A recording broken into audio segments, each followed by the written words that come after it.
I'm extremely pleased to welcome my next guest to the show for his first appearance on Crowdsource the Truth, Sean Atwood. How are you, Sean? Doing great. Just trying to keep up with all of this Epstein mania. It's mania, all right. You know, Sean, you've become a very popular YouTuber, you're an activist, and I think it's possible that many viewers on Crowdsource the Truth perhaps haven't seen you before. You were a stock market millionaire turned ecstasy kingpin. You're somewhat of the Walter White of Arizona, and you've been known as the Bank of England. You did a lengthy stint in federal prison, about 6 years, I believe, and you've learned your lesson from what I can observe. Why don't you give us just a quick background on how you got here? I just made more money than I had common sense in my 20s. And I remember the rave scene in the UK and taking ecstasy. So I started to use my money to throw rave parties with it. You know, I was misguided. I was emotionally immature. I just thought I was keeping the party going. I didn't fully comprehend the harm that drugs cause to society until a SWAT team smashed my door down. And I ended up in this jail where gang members were murdering prisoners, guards were murdering prisoners.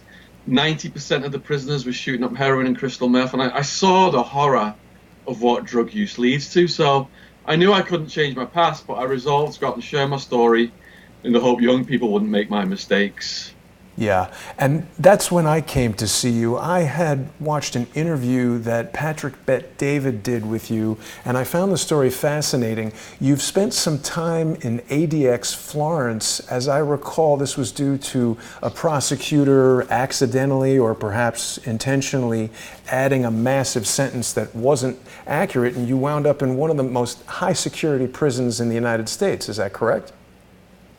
Okay, I was prosecuted by the state of Arizona. So I was in USP Florence, which is the graph that you're showing right now. The feds were part of the multi-agency investigation into my case, but they didn't prosecute me at the end of the day. So AS Florence is over in Colorado. That's where El Chapo is. That's where Sammy the Bull was. That's where John Gotti was. That is the supermax of supermaxes. But SMU in Florence, Arizona is still no joke. It is, you know, they come and to the door, the guards in body armor, shank-proof Darth Vader outfits and masks. And if you want to, all they basically let you out for is to take a shower every about 3 days. They handcuff you through the trap. They tell you as you walk into the shower handcuffed, there's one in front, one behind. If you so much as look at another prisoner or signal to another prisoner, we're just going to grab your skull from behind and smash your teeth into the concrete. Wow. So it is high, intense environment. Yeah, definitely. Wow, that is stressful. So obviously you're living in an environment where I would imagine you're fearing for your safety, you're fearing for your life, not just from the other dangerous prisoners, but from the guards, a lot of ways you can get sick. It's amazing that you made it through that, and congratulations on straightening out your life. People can go to your website, SeanAtwood.com. You've written a number of books, you're a podcaster, and you've got a very popular YouTube channel. One of the reasons I wanted to invite you on today, Sean, is that part of what I like to do on Crowdsource the Truth is not just have pundits who, you know, give us their opinion of what might have happened. You've got a lot of firsthand insight into how these type of jailhouse suicides, jailhouse attacks, how these different things transpire, and you've been doing a lot of broadcasts about this really strange, highly dubious Jeffrey Epstein suicide that just happened almost 1 week ago. What can you tell us about what you've learned so far, what your personal opinion is, and what we can glean from what we've been told by the authorities so far? Life is cheap in prison. There are people so desperately addicted to drugs, they will kill someone for $50 worth of heroin. Now, if you're going to kill someone in the prison system, an ideal method is to make it look like a suicide. So there's various ways prisoners kill themselves. There is the strangulation, there's the hanging, there's the slashing of the wrists, there's the overdosing on medication, there's what's called a hot shot, whereby the gang, if they know you use drugs, they just hold you down and give you an overdose of heroin. Guard finds you, and it just looks like a routine thing. So if you were going to kill somebody in prison, hanging is probably one of the most common ways that happen that are suicides. But looking at Epstein's injuries, the hyoid was broken, 2 places in the neck were broken, and that's more commonly associated with homicide and strangulation. But it overlaps with suicide as well. So if you were an assassin and you were looking to use a method that, the coroner could say there is a possibility of suicide, that's a method that you're going to go with. And that appears to be the case with Epstein. All of the people that could have supervised him were taken away. He was on suicide watch prior to the suicide. There was a situation with his cellmate, and if you look at that Nicholas guy, the size of him, this ex-cop had murdered 4 drug dealers over a 5-kilo deal. Wow. The drug dealers were lured into a bar that belonged to Nicholas's Tartaglione's brother, and they ended up buried in this ex-cop's backyard. Wow. And if you look at the size of this guy, he's an absolute beast. Now, there are so many murders in prison of cellmates by cellmates. When I was housed in Arizona Department of Corrections, a mandate came down that it was going to be enforced, whereby cellmates were going to be housed with cellmates with like crimes to prevent these cellmate on cellmate murders. Now, if you were going to put 2 people together that was going to create a murder that was guaranteed, that would be someone who's just committed a mass murder and a prolific sex offender. These guys don't mix. So my 2 theories are presently that Nicholas was brought in just because of the prison rules. This guy would possibly just take it upon himself to kill Epstein. The other theory is that Nicholas was brought in as the actual hitman to kill Epstein, and that hit failed. Nicholas had access to cell phones. He was actually caught with a cell phone at some point. He's obviously got connections in the underworld through these drug transactions. If you're dealing up to 5 kilos at a time, you've got some pretty serious connections. And there's like an intersection of the mafia and the political class. So someone like him, who's also from law enforcement, has got that background. He's at that intersection of the mafia and the political class. He's ideally placed to take Epstein out. Yeah. Now, Sean, when you say prison rules, you're not talking about the official rules of the federal facility. You're saying the unspoken code among prisoners that a murderer will kill a pedophile. When you go into prison, there are 2 sets of rules. There are the guards rules. You get a little booklet from the prison with all the guards rules. And there is also something called the convict code. Now, where I was housed in Arizona, a chomo, a pedophile, a snitch, these were at the lowest level of the hierarchy, and they were called KOS, kill on sight.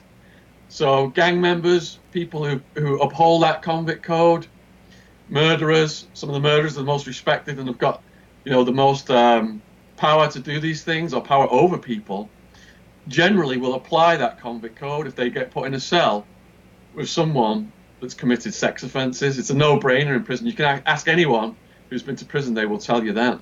And there's a lot of people, a lot of malicious social engineers on YouTube who think it's funny or clever to toss around allegations that this or that person is associated with a pedophile or engaged in pedophilia. It's such a serious allegation to level against someone. I think that people doing it really need to consider what they're doing, because if something goes the wrong way and that rumor gets around, somebody insane like Nicholas Tartaglione could really act on something like that, and the results would be horrifying. Now, let's talk for a minute about this the Metropolitan Correction Center where Jeffrey Epstein was held. This is not a prison. This is a federal jail where criminals are placed while they await trial.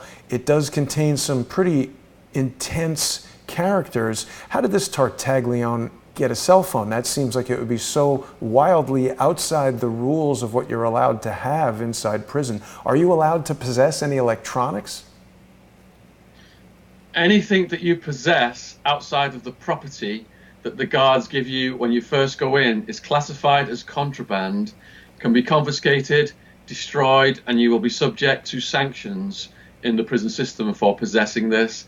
Now, that creates a huge black market in illegal goods. So, items that go at premiums are drugs, of course. 90% of the guys I was housed with shooting up heroin, shooting up meth. So, the absolute priority of the gangs are the drugs business in the prison system. How do you run a drugs business effectively? Because you can't just go on the phone in the jail and call in an order, because the jail is recording all of your conversations. So if you can get a cell phone into the prison, then these really do go at premiums, because you can continue to run your criminal enterprise. And there are drug dealers in prisons who are saying they're making more money selling drugs to prisoners than they were selling drugs to people before they were arrested. And cell phones completely facilitate this.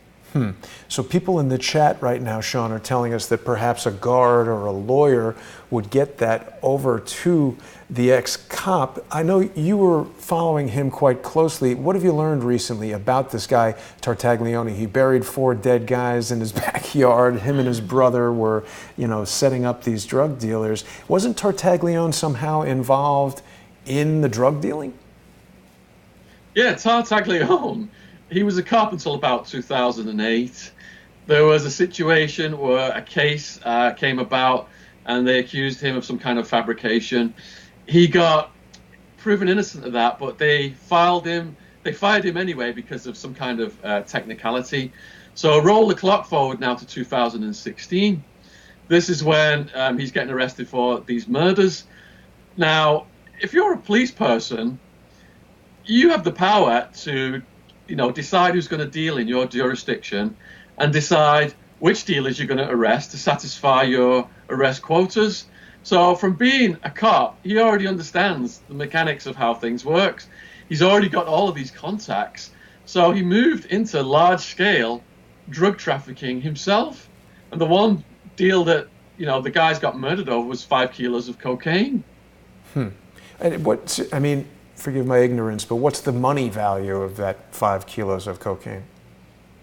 I used to be able to get a kilo of cocaine from the cartels out of Mexico. I had operations in Mexico for about $12,000 of pure stuff. So the price has come down considerably since Pablo Escobar's days in the 1970s, when it was $60,000 for a kilo of cocaine. Well, still, the guy's obviously engaged in some pretty serious crimes.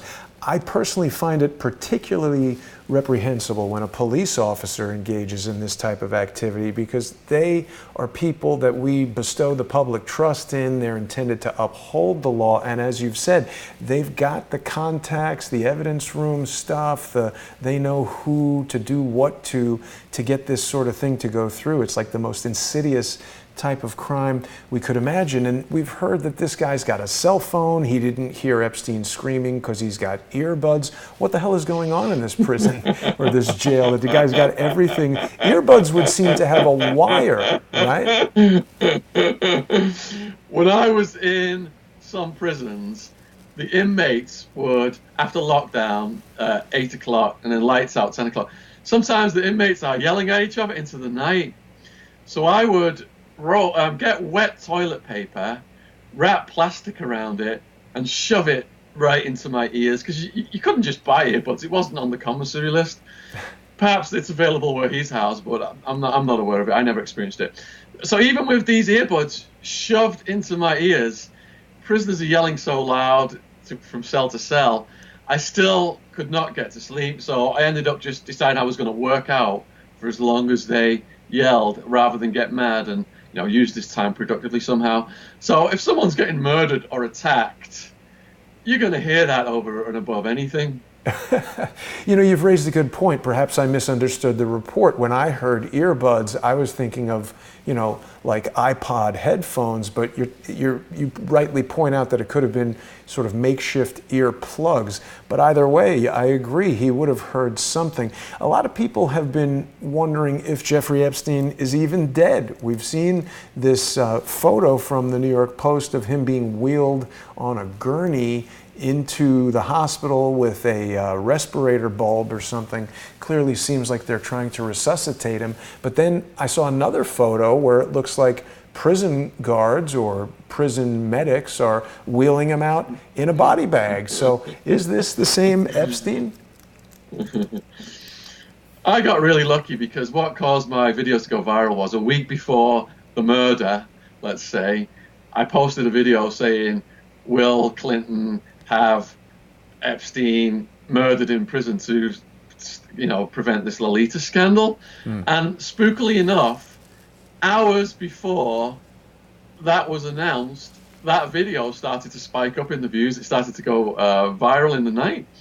And my belief is, coming after that now, that I believe that he was going to die because of him having contacts with high-profile political, high-profile business people, high-profile celebrities all over the world, some of whom used his services on this pedophile island and on his flight, including the Clintons. And I've written books about the war on drugs. I wrote a book called American Made about Barry Seal, and that is how I came to understand the Clinton body count. And that's why I got expertise on the history of the Clintons and the methods they employ, such from Don Ives and Kevin Henry to Vince Foster. Yeah. So the reason I don't think that he has been allowed to live, I mean, there was rumors about Kenneth Lay that, you know, he's going to get facial surgery and he was going to be allowed to live. None of these guys get the day in court because that opens the can of worms. The reason I don't believe he's been allowed to live is because he's just one player in a grand conspiracy. And if you murder one player in the grand conspiracy, that sets a precedent to anyone else who is going to either get arrested or come forward to testify about those people. They know they're going to have a murder coming. So it's the ultimate deterrent. If they gave Epstein a pass and just did the surgery and sent him to New Zealand, you know, that's not enough of a deterrent, I don't believe, for these other people. So the ultimate deterrent is death. Interesting. I think you're correct, and we have spoken quite a bit about the Clinton body count. Of course, Vince Foster, the young boys on the tracks in Arkansas, Ron Brown. I mean, the list goes on and on and on. I've got a regular show on Tuesdays with Larry Nichols, and he describes in great detail the hallmarks of an Arkancide, and definitely the Epstein death matches that. I've been yesterday and today trying to get in touch with Nicholas Biazzi, the Department of Justice Public Information Officer, who gave me his business card when I went down to the Municipal Correction Center last Saturday when it was announced that Epstein had died. He's taken to no longer answering his phone. The voicemail is full. He's not responding to text messages. He always says no comment, and the medical examiner's office has refused to return requests for copies of the autopsy. So there's a lot of questions swirling. No official press conference other than William Barr stating that he's appalled that Epstein was killed. What, if anything, do you think William Barr has to do with this? We know that he was very close to George H.W. Bush. He was very tied to the Iran-Contra scandal, which you've written quite a bit about in American Made. What do you think about William Barr? Well, in American Made, I wrote about how the CIA was bringing in drugs to finance this illegal war in Nicaragua. Congress had ruled against it, so they were doing this covertly. So the flights that Barry Seal were doing, for example, it was cocaine in and weapons out on these same military flights. And then the cash was getting laundered through Arkansas. There was so much cash in the banks back then that you know, it's spiked off the scale. Now, Larry Nichols, people say, some of this stuff is conspiratorial, but where are we getting all this information from? We're getting information from people like the state troopers, the Arkansas police, who were guarding the Clintons, because Bill Clinton, as governor of Arkansas, he was providing state security to that drug trafficking operation. Bush, he had the power in the Reagan-Bush administration, and Oliver North was the guy who was, coordinating, bringing in these drug transactions. So Larry Nichols, he was working for the Clintons as part of this scheme. So he knew all about Rose Law Firm. He knew all about how the money was getting laundered through the Arkansas development, whatever, that Bill Clinton said was going to create jobs for the economy and boost, employment. So Larry Nichols started to see all of what was going on. And then, he came out and blew the whistle. Now people have tried to isolate him and say he's a conspiracy theorist, but that is the absolute trajectory of what happens with anyone who blows the whistle on these guys. They try and criminalize them, because if you criminalize a witness, then they don't have their testimony in court is considered unsound, so it can't be used against them. And with Epstein, if you go back to his first case 10 years ago, he got that sweetheart deal for prostitution. So by saying it was a prostitution case, what did that make the victims?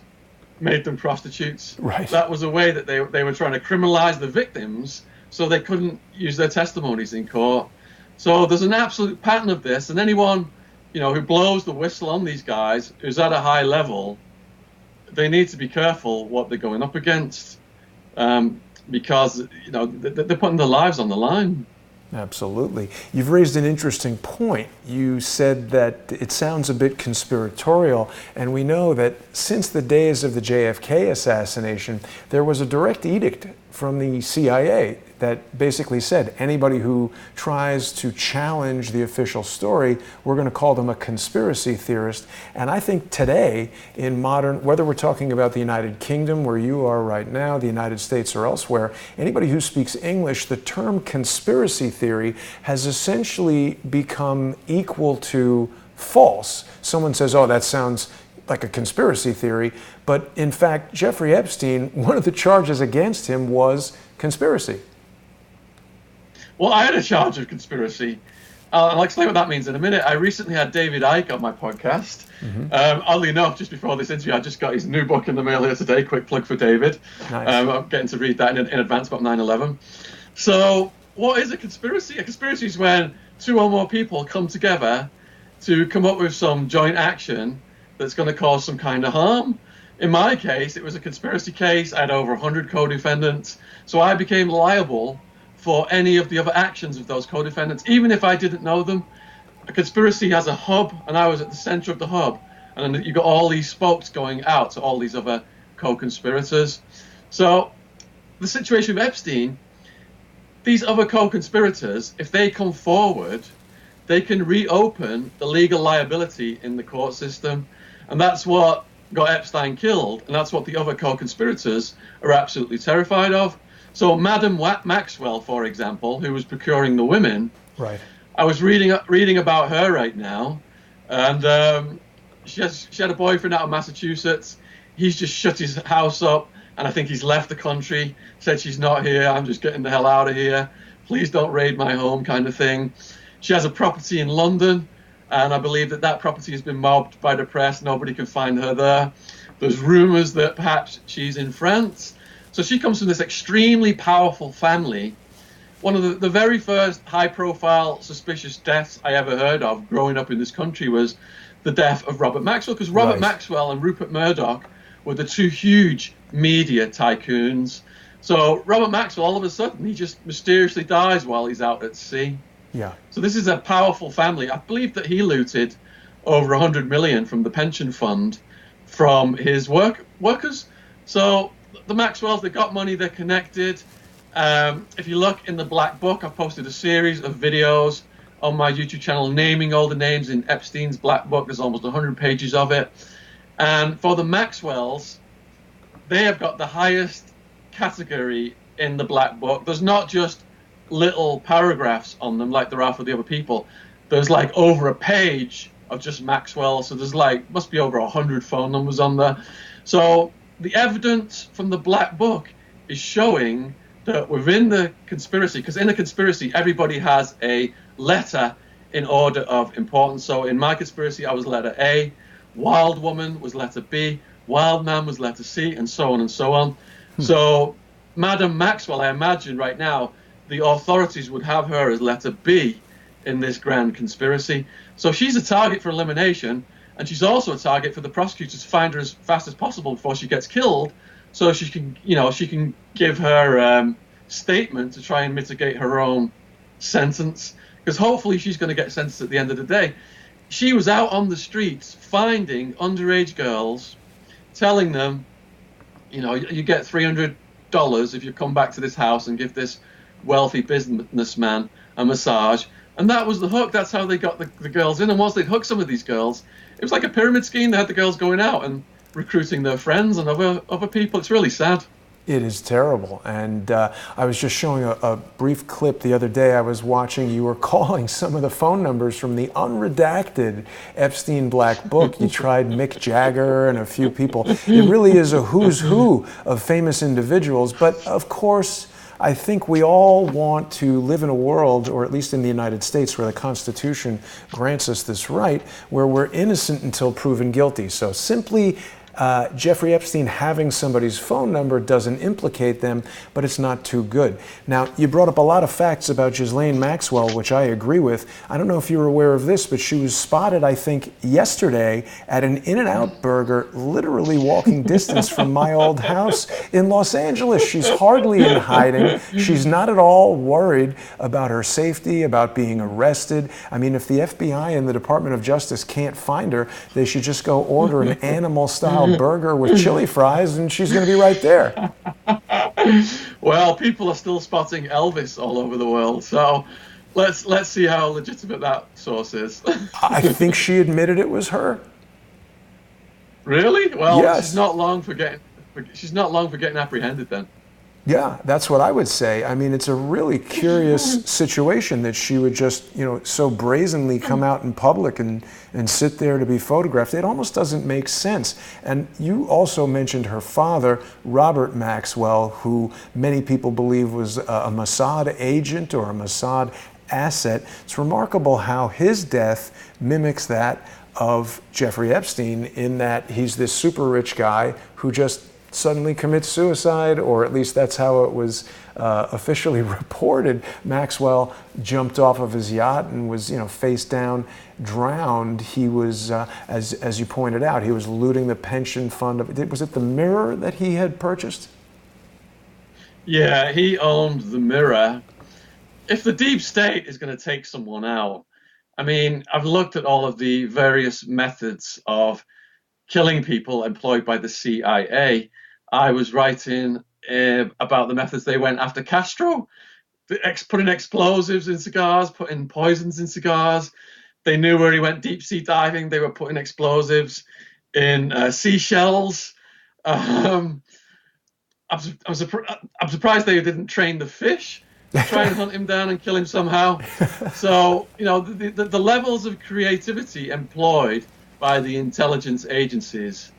And we're talking about the deep state, the Clintons, Bush. With the Clinton and Bush crime families being in power for so long, and Bush was the youngest ever head of the CIA. These guys are deeply ingrained. So basically, the CIA is one of the enforcement arms of the deep state. So every method in the world would have been put on the table and screened, and they would have come down with the ultimate thing that would look like a suicide, that would minimize, people crying out if, when there was an investigation. I think you might find this amazing, Sean, but Ghislaine Maxwell, as she sat at In-N-Out Burger just off of Lancashire Boulevard in the 101, she was reading the Book of Honor, The Secret Lives and Deaths of CIA Operatives. So I wonder if she's not searching that book for perhaps some advice for what she should be doing next. Well, she can hire my friend Wildman as a bodyguard. Yeah, Wildman he's very he's a big guy, entertaining. but he would never protect anyone who was involved with sex offences. He would more likely try and kill them. Yeah, and it's really always entertaining to view your videos, your interviews with Wildman. You know, Crowdsource the Truth viewers who might not be familiar with you should go over to your YouTube channel and subscribe to the Sean Atwood YouTube channel. Wildman he's obviously one of your closest friends. I believe he was an enforcer in your operation, right? Yes, but I never actually had him. People who owed me money, the biggest threat was Wildman would move in with them. If Wildman moved in with you, he just wouldn't leave. He would liquidate your entire house. Basically, it would just be non-stop parties. He would just invite over Russian gangsters, Mexican gangsters, transvestites, street prostitutes, crackheads, gangbangers. And this would just be going on 24 hours a day. And in the end, you just give up in despair and try and find the money to pay me somehow to end your misery. Most of the people he moved in with, they moved out of the house pretty quickly. It's really an unconventional approach to kingpinning, if that's what you call it. But I got to say, Sean, it's so strange I mean, I can't imagine you as a so-called drug kingpin because you seem like such an intelligent, gregarious guy. How did that go? I'm not like the traditional drug trafficker like Escobar, you know, violence and like the cartels, all this horrific stuff that they do. My philosophy was, if you commit violence in the drug business, that takes your crimes from lower level felonies to higher level felonies. You attract the police attention and, you know, they're going to take you down. So if you can promote harmony in your organization, then you're going to get away with things for longer. And that's what we did. I had over 100 people arrested with me. Only 4 agreed to cooperate with the authorities. Sammy the Bull, he was my competitor in the XC market. His guys lured one of my guys to a nightclub in Scottsdale, saying they were going to buy drugs from him, took him into the men's room and smashed his teeth out. So things got scary around that point, and Sammy the Bull got arrested, and I got arrested a year or so after that. Yeah, and you talk extensively about this on your YouTube channel and also on your Patreon channel. People can go over to patreon.com/Sean Atwood. And do you have special content on the Patreon channel that is not on the YouTube channel? No, it was just basically a way, because a lot of my true crime podcasts were demonetized. Right. All my Epstein videos are immediately demonetized. So I've invested a lot in the channel, a lot in the true crime podcast. I interview a guy for 2 hours, got it up to 2 a week at one point. With the money coming from Patreon right now, I'm covering a couple a month, but I'm trying to do up to 10 a month. So if people do want to support the channel, I've got Patreon, I've got Just Giving. You can become a member on my YouTube channel. I've got PayPal. So all those are the methods that kind people from all over the world have helped keep everything going at the rate it's been going. So big shout out and a big thank you to everyone who's been contributing to the channel. You guys are great. Yeah, I think Patreon is going to become more and more important. I've really focused on Patreon quite a bit because the videos that I do on Crowdsource the Truth are also frequently getting demonetized or not even allowed to be monetized. We're talking about things that, you know, advertisers don't want getting out, or they would be on the mainstream news. And as I said, we don't want to just talk to some psychologist or some lawyer person who's telling us what they think happened. You're giving us detailed insights, and anytime we have some kind of billionaire organization like Google or CNN or Fox News, and they are financially supported by other billionaires who are advertising, they've got a stranglehold on the editorial content that can be presented. So what I've attempted to do with Crowdsource the Truth is give people the opportunity to select content that they want to see, and they can do that by going to patreon.com/crowdsourcethetruth or subscribestar.com/crowdsourcethetruth. And as I said, I think it's going to become increasingly important. You probably heard the news about this guy, Zach Voorhees, who came forward and said that Google is actively manipulating the news, the data, the searches to create this sort of artificial reality of what people believe. And you've written tons of books about the war on drugs, the prison industrial complex. This is not the type of stuff that the mainstream news puts out. They want everybody to think that Bill Clinton is a fantastic guy. Yeah, and before I answer that question, all of the people who are watching this video on my channel right now, there is a link, there's a pinned comment, and if you look in the description box, at the top of the description box, there's a link asking people to kindly go over to your channel, Jason, and subscribe to your channel. So let's help your subscribers grow as well, because we've all got to support each other in this battle against demonetization, getting the truth out there, you know, exposing what's really going on in the world. So, you know, back yeah, you're welcome. Back to the Clintons then. So I started writing my life story as a book. It was Party Time, Hard Time, Prison Time. It's a trilogy. And it took me 10 years to do that. So then I thought, all right, what am I going to write about next? I've been writing about the prison system, but the war on drugs is part of the prison system. It's a result of the prison system. So I started to research the war on drugs, and the big names that came up over and over again were Bill Clinton, George H.W. Bush, Pablo Escobar, Barry Seal, the Cali cartel. So these are the people I focused on for my next books. Now, the Clintons waged this war on drugs, locked up hundreds of thousands of non-violent drug offenders. Now, if you look at the testimonies I'm relying on for Clinton's involvement in drug use and drug trafficking, again, these come from the Arkansas state troopers, from his own bodyguards, who blew the whistle years later. And they said that Bill Clinton was chronically taking cocaine so badly he damaged his nasal septum. He went down to the hospital. Hillary shows up at the hospital, threatens all of the staff, and says, basically, if anyone in here says anything about Bill's drug use, you know, your careers are going to be completely ruined.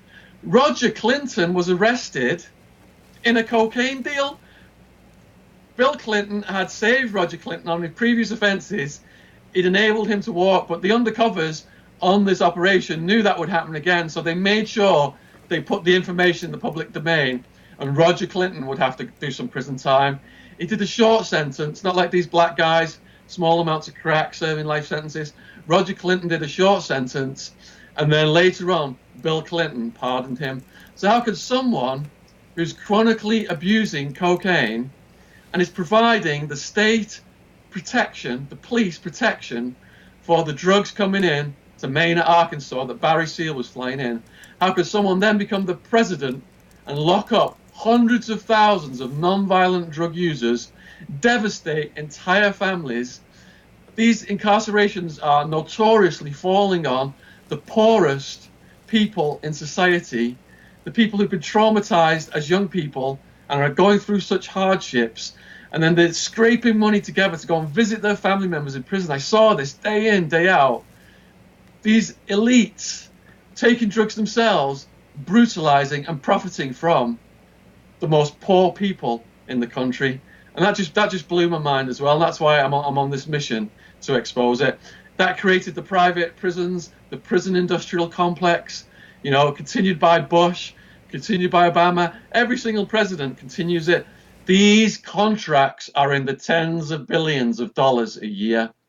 And I believe now there's an inflection point in society. The public is getting sick of it, because in the 70s and 80s, Reagan started to make people afraid of drugs. People didn't really care about it before Carter. It wasn't a big issue. And it got to the point where you looked at someone who was involved with drugs and you thought they were an extremely bad person.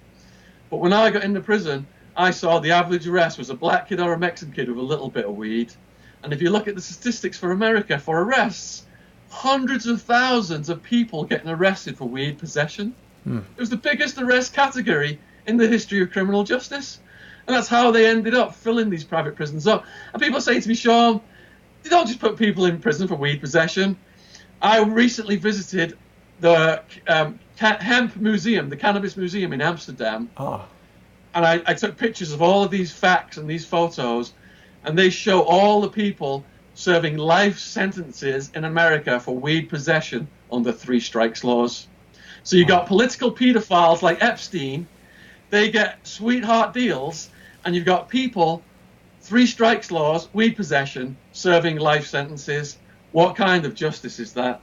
It's not justice, it's injustice. And, I don't know if you were aware of this. I suspect you probably are. But Dick Cheney was actually charged for prison profiteering in the state of Texas. He was one of the owners or on the board or a stockholder or something like that of Core Civic, which used to be Corrections Corporation of America. I mean, the notion that a prison would be a profit center seems directly contradictory to serving justice. It's a major problem. Were the prisons that you were in, any of them for-profit prisons? Or, I mean, they're all essentially for profit, right? The states get money to have people in there. If you're going to cross Cheney, he's going to take you duck hunting, and you might just get shot. Exactly. The prison industrial complex is an offshoot of the military industrial complex. This is all about profiteering, and they're all completely tied together with the oil and the defense companies and the pharmaceutical companies, because the military and the prisons are the 2 biggest customers of prescription pills, I believe, or 2 of the biggest. They're in the top 10. Wow. So if you're in a private prison, the deal is this. The prisons get $50,000 a year of taxpayers' money per prisoner. That's how it was when I got arrested. It's a lot more now. Wow. And the contracts the state signed, they would get paid even if the beds weren't full. Wow. Can you believe that? $50,000 for an empty bunk? Mm. So the person who's the governor of the state of Arizona, he signs this deal with Corrections Corporation of America. And then when he quits his job as governor of Arizona, he goes and works for Corrections Corporation of America and gets all these stock options and sweetheart stock deals. And it's all a complete shakedown on the taxpayers. Now, if it's not a private prison and you're in charge of a state prison, you still have a huge budget. So what you do is you put your buddies in charge of providing commissary items that the inmates can buy. You put your buddies in charge of providing telephone services to the prisoners. Telephone services to prisoners, it's a $500 million to $1 billion a year industry. I made a call home to my family, 5-minute call, and they charged them, I think it was about $70 for that call. Whoa. That was back to England. A local call in America, looking at like $10 to $20 for a 10-minute call. So everywhere you turn, they're making money off you. And they're telling the public prisoners are pedophiles, murderers, rapists. We've got to lock them up and throw away the key. But in reality, when I got in there, it was the criminalization of addiction. It was low-level drug users. They had the lowest hanging fruit for the police to arrest, to make their arrest quotas. Have you watched this video that's gone viral on Vice magazine's website? It shows a baby-faced undercover cop going into a school. He gives an autistic kid $20 and he says, look, go and buy me some weed. The kid buys some weed, and they do this to 20 plus kids. And at the end of the investigation, 20 plus people are arrested, and the headline news is dangerous drug gang arrested, dealing crack, heroin, all this to school kids. All the kids that were arrested, more than half of them were special needs, and the rest were ethnic minorities. Why on earth would the police do this to young people? Vice magazine researched it, and they said the more arrests they make, the more federal funding they get under the war on drugs.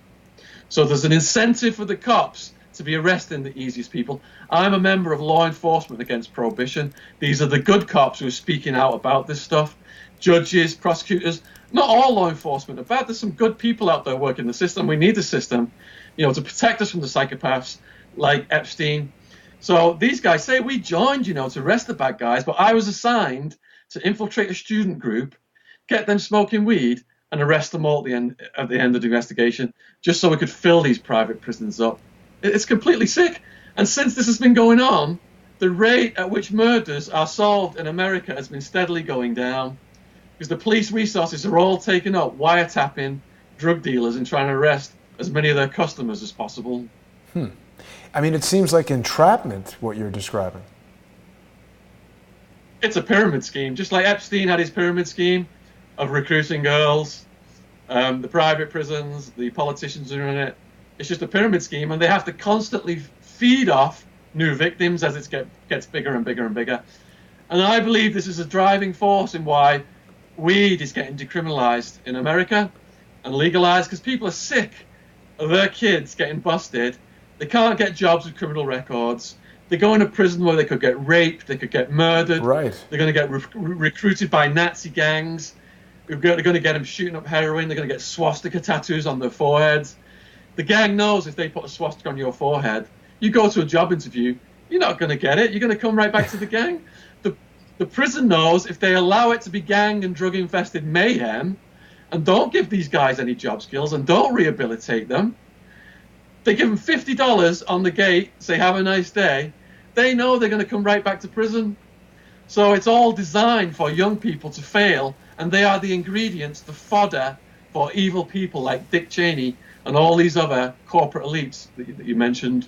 You know, I want to ask you something about that, Sean, because I have another regular guest that I speak to, David Hawkins, who's spoken about the speculative possibility that prison-based hit gangs are put together. I don't know if this would even be something that, as a prisoner, you'd be aware of, but David talks about the possibility that JPATs, the Joint Prisoner, the Con Air thing, where they fly prisoners around in jets, that theoretically this could be used to take psychopathic prisoners, somebody along the line of Nicholas Tartaglione, transport them to a location secretly, have them kill someone, put them back in prison, and then suddenly you've got a perfect alibi. This guy was in jail. He's a murderer, doesn't mind killing people, raping people. You give him some heroin, you give him a reduced sentence or whatever. Have you any firsthand knowledge that something like that might actually be happening? Don't underestimate the reach of the Aryan Brotherhood prison gang.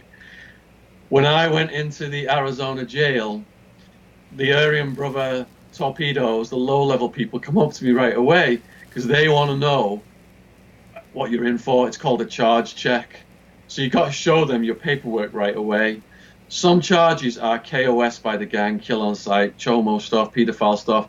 Even a drive-by shooting might get you a beat down because women and kids sometimes get hit. Now, I've interviewed on my true crime podcast some guys who were in Folsom prison back in the day, who were in San Quentin prison back in the day, talking like 70s, 80s here. They explained the history of how these prison gangs started. So in the beginning, Aryan Brotherhood prison gang, the whites are minority in the California prison system, heavy black prison population, again to do with the racism, to do with the war on drugs. And the blacks, and I'm not being racist here, but what I noticed in prison is that whatever race was the majority would brutalize the race that was the minority. So if whites were the minority back then, they were getting brutalized by the blacks. There was a lot of raping going on. So the Aryan Brotherhood prison gang started with the notion, you know, we're going to have these soldiers now that are going to stand up for the white race, and we're not going to allow this to happen. But over the years, as drug illegalization made worthless plants more valuable than gold, biggest, you know, profit opportunity in history of the world for criminals, all criminal entities end up, pretty much all of them that I'm aware of, end up trafficking drugs. It's their major revenue source. So the Aryan Brotherhood prison gang now is a massive drugs and murder for hire business. And if the Aryan Brotherhood have got white dudes all over the country, spread out, you know, and something goes down in a state and they need someone taken out, this isn't just in the prison system. This is spilled out onto the streets. I watched a documentary that said that the Italian mafia now were recruiting the Aryan Brotherhood to perform the hits on the streets because they're considered the absolute most cold-blooded killers. And if you watch Breaking Bad, they didn't address them as the Aryan Brotherhood. Right. But, you know, it showed towards the end series, it showed some people, characters who were based, I believe they were based around that gang. Also, if you look at the number one causes of murder in the UK, the people behind those, Aryan Brotherhood has become a leading cause of murder throughout the entire country. So, yeah, this is a mafia that's been created by the prison system that's spilled out nationwide, and pretty much they can have anyone they want taken out across the country, Amazing. And it's an in or international.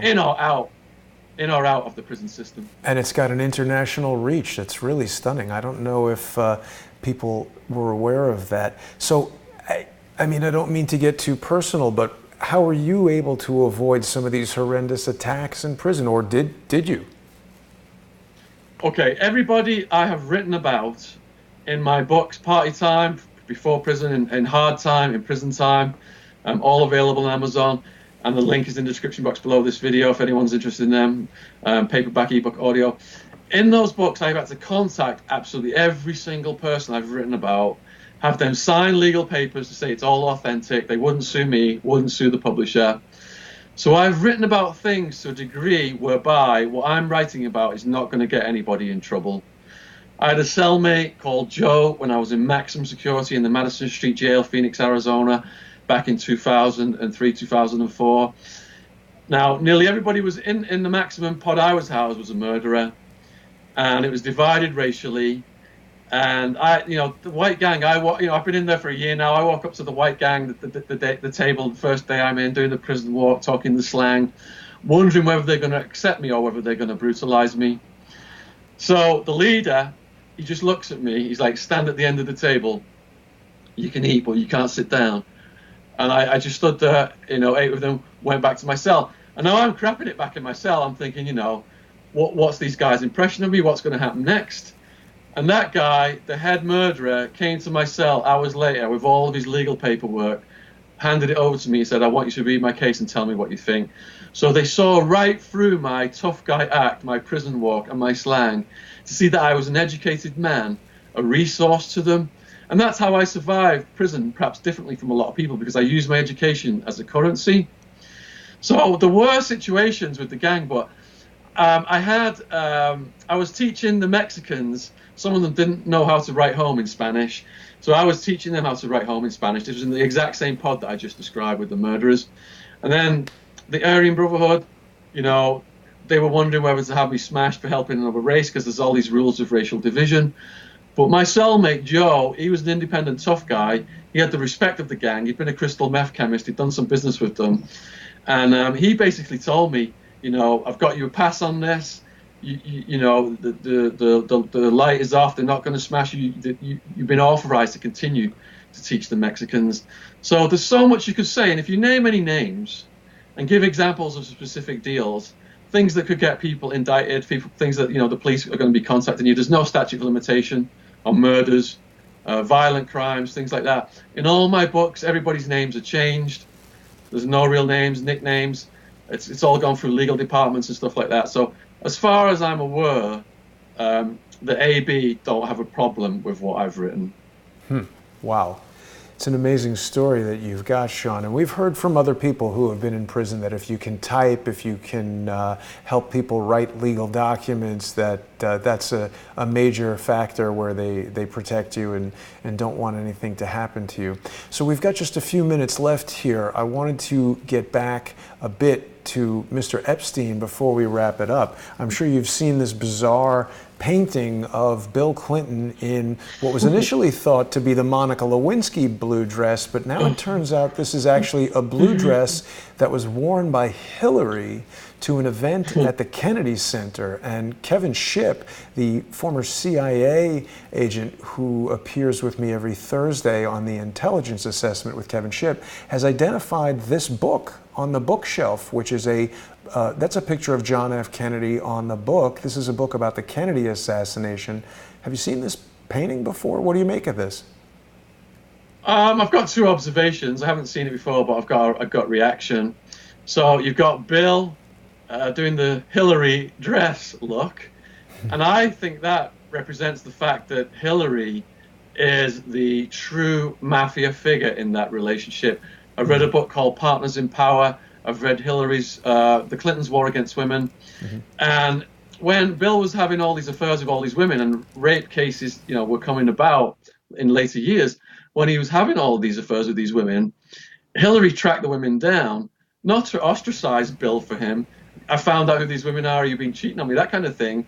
She tracked them down to send henchmen to their houses to scare the living daylights out of them so that they would not say anything to impede the ascension to power, to the political throne, to the presidency. So that's my first reaction about that. Now, you're talking about the Kennedy assassination. I discussed that with David Icke on my podcast recently, and I believe that there was a triangulation of assassins.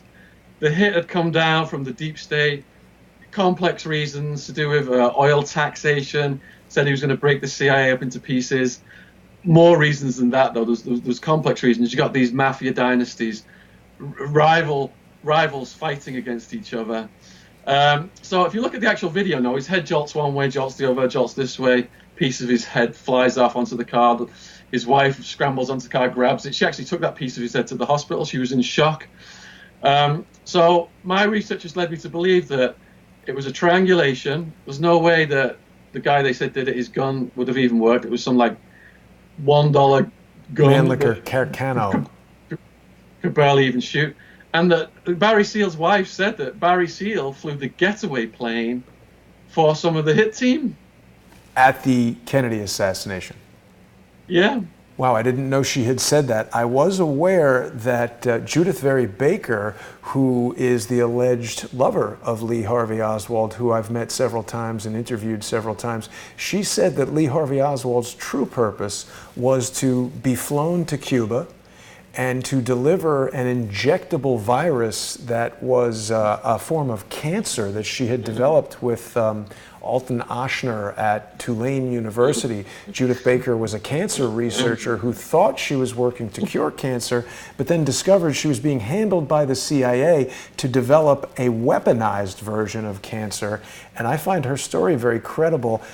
David Icke is a fascinating guy, and I agree with what you've just said about the Kennedy assassination. So it's interesting to note what the implications of this totally weird painting of Bill Clinton might be. I initially thought it was just, mocking Monica Lewinsky, which was bad enough, but perhaps it is some sort of signal to a hidden group. I mean, you've just told us about the Aryan Brotherhood, a pervasive gang with a lot of power that most people don't know anything about.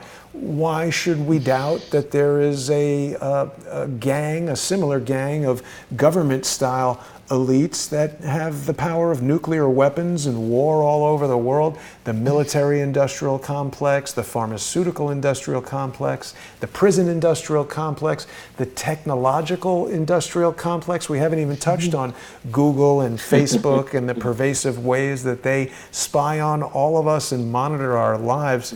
Sean, we're just about out of time, and there's so much more for us to talk to. I would love to invite you back and have you for another conversation in the future. People should definitely visit SeanAtwood.com, and if you haven't read Sean's books, you can purchase them right there on the site, or if you prefer to buy from a CIA-controlled retailer, they're all available on Amazon.com. You can follow Sean on Twitter. He is on Twitter at Sean Atwood, and of course the most important and helpful thing that you can do is go visit Sean over on Patreon.com. You can sponsor his true crime podcast at patreon.com/Sean Outwood, and of course Crowdsource the Truth is a viewer-sponsored resource, so please visit patreon.com/Crowdsource the Truth or subscribestar.com/Crowdsource the Truth. We've got exclusive content showing up almost daily. Sean, it's been a pleasure to speak to you. Really delightful to meet you. You're such a nice guy. I can't imagine you as a drug kingpin. Anything you want to say before we close it out for today?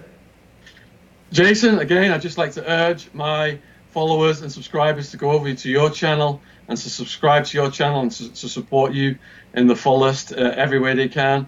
I'd just like to thank you personally, for giving me this opportunity and asking me such great questions and being able to continue this discussion of Epstein. And I'm excited to see where it's going to go next. So from the heart, man, I wish you lots of success in your mission.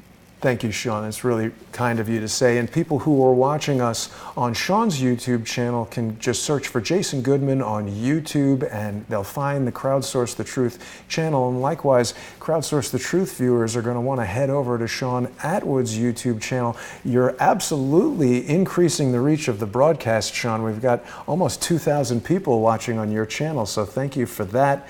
And it's really, as I said, it's been a pleasure speaking to you. Wonderful to get your insights, and I look forward to speaking with you soon. Sean Atwood, everybody, thanks for watching, and thanks for being with us, Sean. Take care, mate. Bye-bye.